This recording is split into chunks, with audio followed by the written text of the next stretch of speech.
함께 신앙 고백합니다.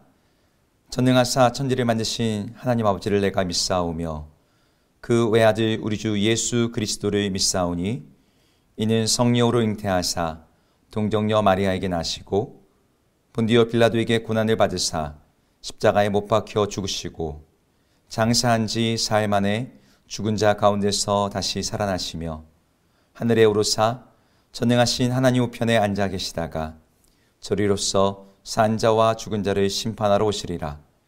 성령을 믿사오며 거룩한 공예와 성도가 서로 교통하는 것과 죄를 사하여 주시는 것과 몸이 다시 사는 것과 영원히 사는 것을 믿사옵나이다. 아멘.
에브라임 사람들이 모여 북쪽으로 가서 입다에게 이르되 내가 암몬 자손과 싸우러 건너갈 때에 어찌하여 우리를 불러 너와 함께 가게 하지 아니하였느냐.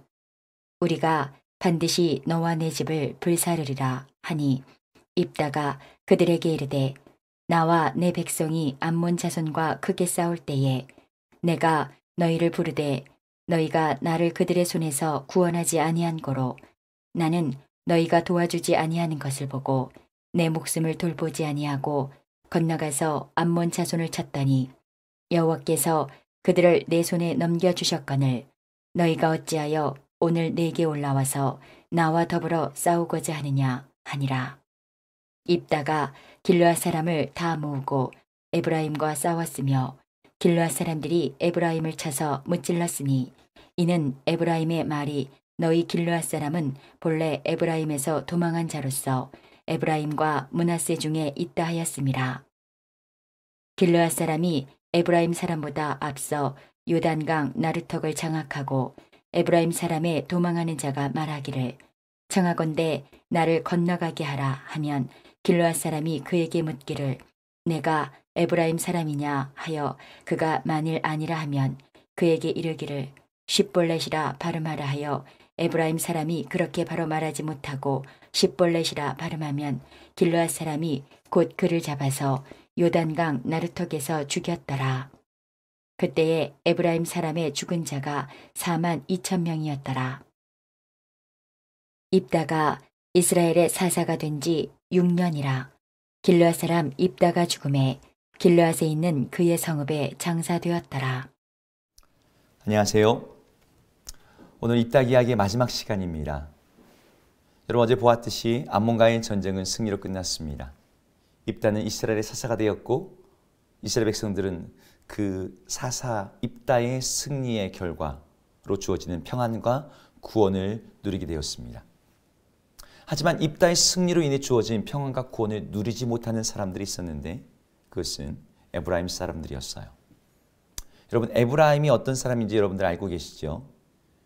이스라엘, 야곱의 12 아들 중에 야곱이 자신의 장자로 여겼던 사람은 요셉이었어요.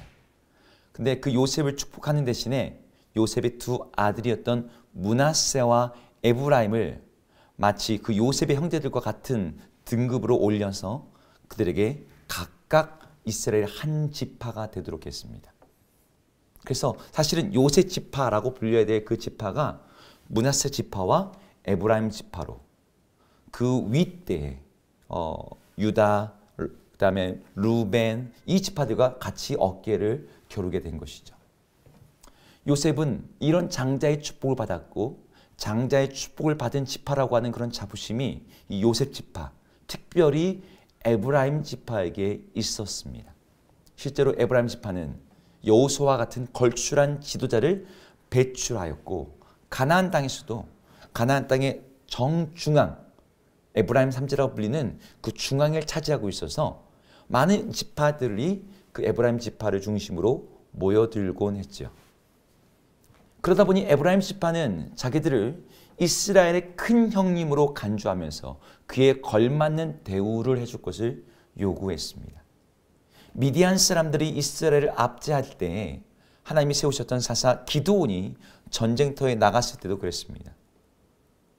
기드온, 그 므낫세와 길르앗에 있는 사람들이 고통당할 때 그들을 외면하던 에브라임이 이 기드온이 이 미디안과의 싸움에서 큰 승기를 잡자 뒤늦게 참전하면서 자기들이 이 전쟁에 큰 공로가 있는 것처럼 그렇게 이 전리품과 여러 가지 공로를 가지고 싸우곤 했죠. 이번에도 마찬가지였습니다.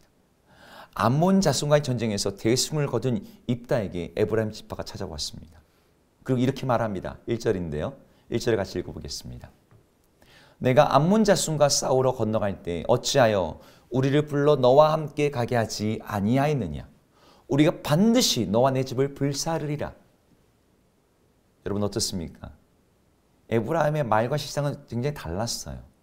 입다가 암몬과의 전쟁을 미리 에브라임 지파와 여러 지파들에게 공고하고 공지하면서 함께 이 전쟁에 참전해달라고 독려했지만 전혀 에브라임 지파는 움직이거나 응답하거나 돕지 않았습니다.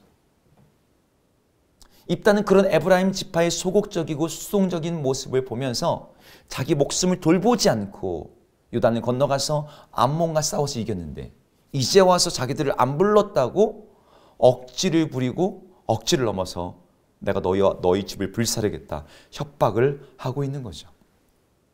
본문에는 이런 협박을 하는 에브라임의 사람들이 몇 명인지 정확히 나와 있지는 않지만 이 전쟁에서 이 입다와의 전쟁에서 에브라임 사람들이 4만 2천 명이 죽었다라는 것으로 보아 거의 5만 명 가까운 사람들이 숫자와 힘으로 이 입다를 압박하면서 억지를 부렸던 것 같습니다. 여러분, 이런 에브라임의 행동이 이해가 되십니까?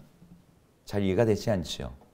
아무리 이스라엘 전체 지파의 장작격이라 하더라도 전쟁에 미리 참전하지 않은 것에 대해서 부끄러워하기는커녕 사실을 곡해하면서 자기를 안 불렀다고 입다의 집에 불을 지르겠다라고 하는 이 에브라임의 심리는 도대체 무엇일까요? 그냥 자기들을 조금 더 대접해주고 알아달라고 하는 어린아이 같은 투정이었을까요? 고대의 전쟁의 승리에는 언제나 두 가지가 동반되었습니다. 하나는 전쟁을 통해서 얻게 되는 막대한 전리품이죠. 이 전쟁하는 사람들의 그 입고 있는 갑옷과 그들의 칼만 해도 금속이 귀하던 때는 이건 엄청난 재물과 재산이 되었어요. 이 전리품이 있다면 두 번째는 전쟁에서 이겼다라고 하는 승리자의 명예입니다. 어찌 보면 이 명예는 이런 전리품보다도 더 값진 것이었습니다. 에브라임 지파는 암몬 자손들이 이스라엘을 괴롭힐 때 동일하게 이들도 18년 동안이나 괴롭힘을 당했어요. 만약 입다가 일어나서 치지 않았더라면 그들의 괴로움은 더 오래되었을 것이고 그들은 이 암몬의 치하에서 고통당하고 있었을 것입니다. 입다가 그들에게 전쟁에 참전하라고 호출했을 때 그들은 두려워서 그 전쟁에 참전하지 않고 있었어요. 그런데 이제 와서 자기들을 부르기만 했었어도 당장 참전해서 암몬의 승리에서 지대한 어떤 역할을 했을 것이라고 말하는 것은 그들이 바로 그 전리품과 그 명예를 욕심냈기 때문이었습니다. 에브라임의 억지는 이 전쟁의 전리품을 달라는 것이고 자기들에게 그 승리의 명예를 돌리라는 것이었어요. 여러분, 기드온 때도 그랬습니다. 기드온 때도 에브라임이 이런 억지를 부렸죠. 이때 기드온이 에브라임의 억지 앞에서 이렇게 대답을 합니다. 사사기 8장 2절 3절인데요.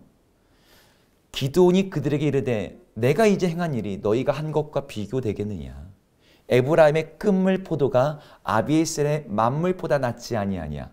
하나님이 미디안의 방백 오렙과 스엡을 너희 손에 넘겨주었으니 내가 한 일이 어찌 능히 너희가 한 것에 비교되겠느냐. 이러면서 기드온은요, 이 전쟁에 대한, 이 전쟁의 승리에 대한 명예와 전리품을 에브라임 지파에게 상당수 돌립니다. 자기가 한 것은 요거밖에 안 돼. 그래, 너희가 더 큰 일을 했어. 그러면서 미디안 방백들을 잡은 그들의 전과를 치하했어요. 성경에는 자세하게 나오지 않지만 그런 전과와 명예에 걸맞게 기드온이 전리품도 에브라임 지파에게 상당 부분 양도했을 것입니다. 여러분, 호랑이가 없는 산에는 여호가 왕이라고 암몬이라고 하는 도적대를 싸워서 내쫓았더니 이제 에브라임 지파가 전쟁의 승리와 전리품을 빼앗겠다고 이 길르앗과 이 입다를 압박하고 들어온 것이죠. 하지만 입다는 기드온과는 달랐어요. 이 전쟁은 입다가 엄청난 희생을 치르며 얻은 승리였습니다. 잘못된 서원으로 인해서 자신의 딸, 무남 동녀를 번제로 드려야 되는 피눈물 나는 승리였어요. 그런 승리의 전과를 힘과 숫자로 밀어붙여서 빼앗겠다고 하는 에브라임이 어떻게 보였을까요? 입다는 그런 에브라임이 전혀 두렵지 않았고 에브라임과 도리어 전쟁을 벌입니다. 그리고 에브라임 사람들을 쳐서 죽이는데 이 길목을 다 막고서 그들이 말하는 소리를 따라서 에브라임 사람들을 구분해내면서 4만 2천 명이나 되는 사람들을 죽였습니다. 에브라임 지파가 그 당시에 몇 명이는 정확한 숫자가 나오지 않지만 출애굽할 때 에브라임 지파가 4만 명이 조금 넘었고요. 출애굽, 그다음에 가나안 땅에 입성하기 직전에 에브라임 지파는 4만 명이 안 됐어요. 그러니까 에브라임 지파가 많아도 한 5만 명, 6만 명 전체 남자 숫자가. 그런데 4만 2,000명이 죽었다라고 하는 것은 거의 에브라임 지파가 와해될 정도로 멸문지경에 이를 정도가 되었다는 것이죠. 이 나라의 괴멸적인 패배로 인해서 이제 에브라임 지파는 그 이후에 제대로 된 목소리를 내지 못합니다. 에브라임은 자신의 교만과 욕심에 눈이 멀어서 하나님이 세우신 사사 입다를 통해서 주어진 평안과 구원을 전혀 누리지 못하고 오히려 암몬이 압제하던 그때보다 더 큰 패배와 더 큰 멸망과 더 큰 죽음과 더 큰 수치를 당하게 되었습니다. 에브라임 지파가 그 지경에 이른 것은 사사시대의 특징, 자기 소견에 옳은 대로 행했던 그 시대의 특징, 사람들이 자기 소견에 옳은 대로 할 때 그 소견이 어떤 소견이에요? 그 사람의 욕심을 따라 사는 삶이죠. 그 욕심에 따라 사는 삶의 결말이 무엇인지를 이 지파의 멸망이 보여주고 있어요. 여러분, 십계명의 마지막 계명으로 10번째 계명으로 탐심에 대해서 경고하고 있어요. 내 이웃의 종들이나 그 아내나 그 집이나 밭을 탐내지 말라. 그것이 좋아 보여도 그것을 탐내는 것, 그건 단지 가지고 싶다는 욕심 정도가 아니라 이때의 탐심과 욕심은 단순히 내가 그것을 원하는 것을 넘어서 내가 땀 흘리지 않고 내가 희생하지 않고 내 것이 아닌 남의 노력의 결과를 취하겠다라고 하는 도적질이고, 그것을 취하기 위해서 그 사람들이 흘린 땀, 피, 시간, 희생, 생명의 수고를 무시하는 살인죄와 별반 다르지 않은 욕심, 그것이 탐욕이에요. 성경은 신약에서 더 나가서 야고보서도 이렇게 말하죠. 욕심이 잉태한 즉 죄를 낳고 죄가 장성한 즉 사망을 낳느니라. 이것은 에브라임의 욕심과 그 결말을 한 줄로 요약한 구절입니다. 아주 잘 요약해 주고 있어요. 에브라임의 승리를 거둔 입다와 싸울 것이 아니라 사실은 정말 그 안에 있는 그 욕심과 자기 안에 있는 교만과 싸워야 됐어요.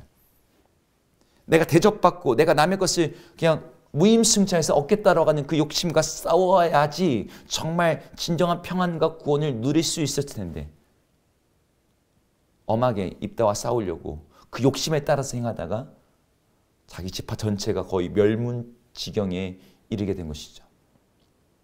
여러분, 우리 안에는 어떤 욕심이 있습니까?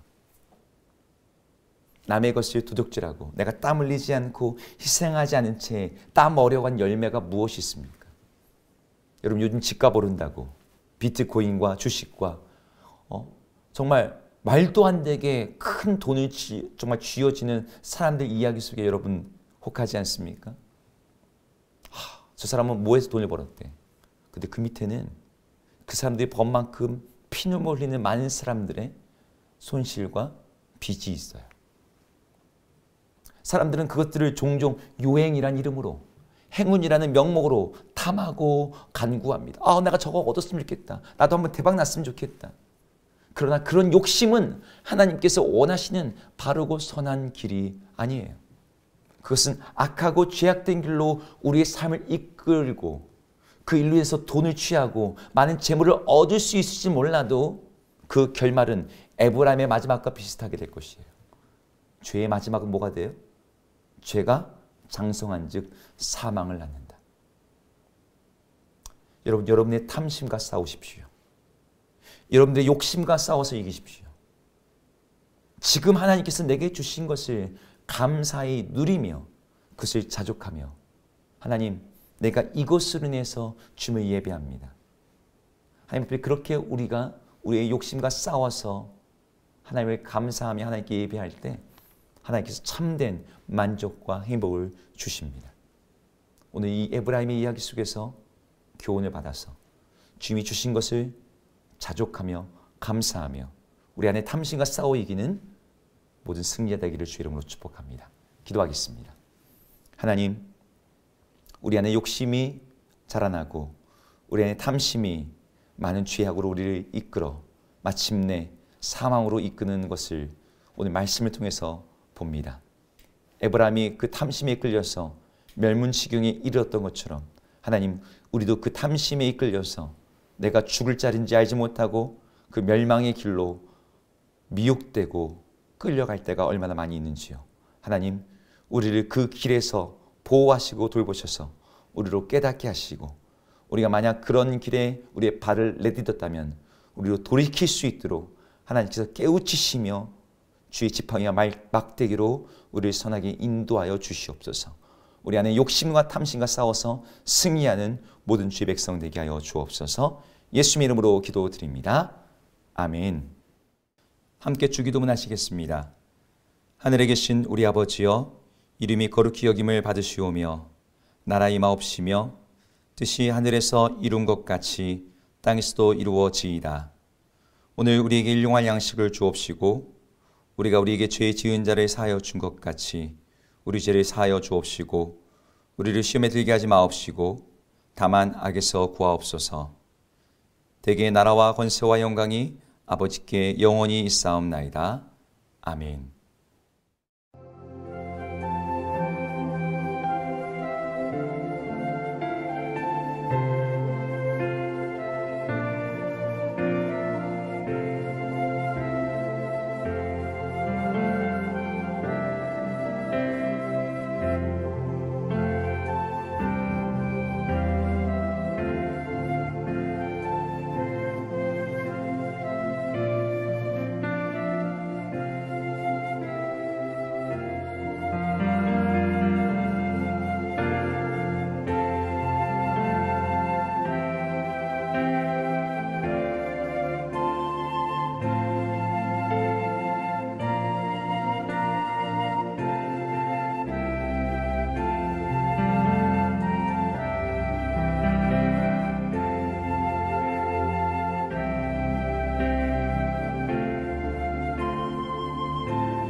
아멘.